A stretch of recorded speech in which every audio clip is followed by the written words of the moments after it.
Hello everyone, welcome back to my YouTube channel. I am Nidhi Mohan Kamal, and today as a part of our 21-day yoga challenge we will be doing the Purvottanasana or the reverse plank pose. This is actually opposite to Paschimottanasana. So Paschim, Purav, Purvottanasana means reversing the typical forward bend that you do. Now if you are an absolute beginner, if you haven't tried it and you have weak wrists, strengthen your wrists before you get into the posture. If you have high blood pressure or heart issues, check with your doctor and get clearance to do this. Let's get straight into it. So the first thing I'll be doing is going to be a beginner variation of this pose. We will not be going into the full reverse plank pose, but instead we will be doing a tabletop position. Again, you need strong wrists for this one. So if your wrists are weak, I would highly recommend that you do wrist strengthening exercise before you try this pose. So let's see the beginner version of it. We don't need any props for this one. Extend your feet comfortably in front of you with your knees bent. Make sure that your feet are hip distance apart. From here, I'm gonna place my palms next to my hips, roll back on my elbows and find where the indentation of my elbows is. And once I find that point, I'm going to place my palms on it with my fingers facing towards the hips. Now I'm ready to go up in the reverse plank. So from here, I am going to take a deep inhale and I'm going to squeeze my core and lift up and come flat on a tabletop position like so.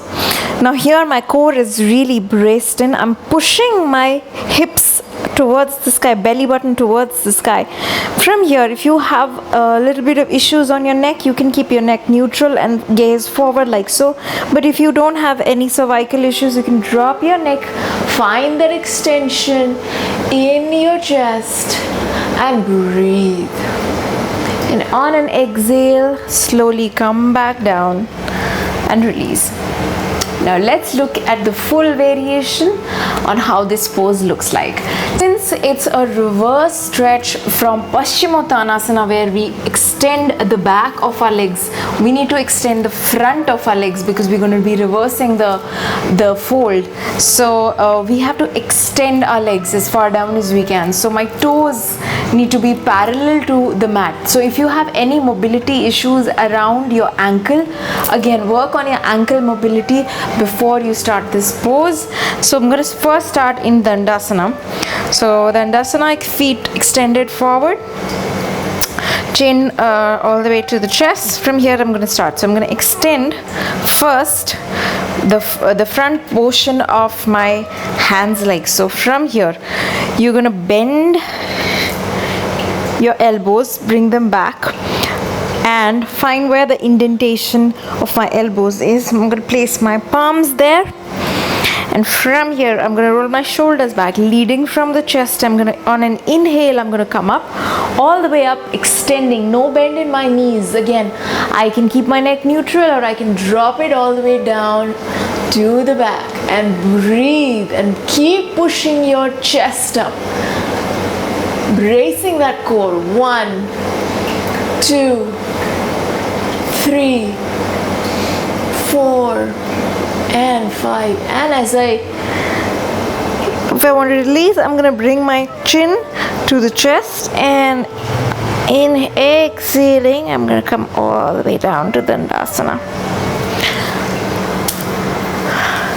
Now some of the common mistakes that people do in this posture is that they don't engage their core and the hips are kind of sinking down. I can show you how it looks like. One common mistake is the placement of your hands. So if you keep your hands too close and you're going up, then it's not going to really work. So mark the indentation of the elbows and then go up. A lot of people again do this mistake of keeping their toes flexed. So when you flex your toes, the posterior muscles are flexed and extended, and that's not what you want. You want the front muscles to be extended. So make sure that you have flexed foot. And yeah, if you're too close and you're going up, you're not going to be doing a good job here. Another common mistake people do is that they sink their hips in. So they're somewhere here. If that's happening, probably because you're not engaging your core enough or your core is not strong enough. Also, Your glutes don't have to be neutral here. Once you engage your glutes along with your core, you'll be able to hold this position and hold the chest out. I hope you like this video and you will try out this pose. Do let me know in the comments below. If there are any questions you have, don't forget to like, share and subscribe. And I'll see you tomorrow with another tutorial.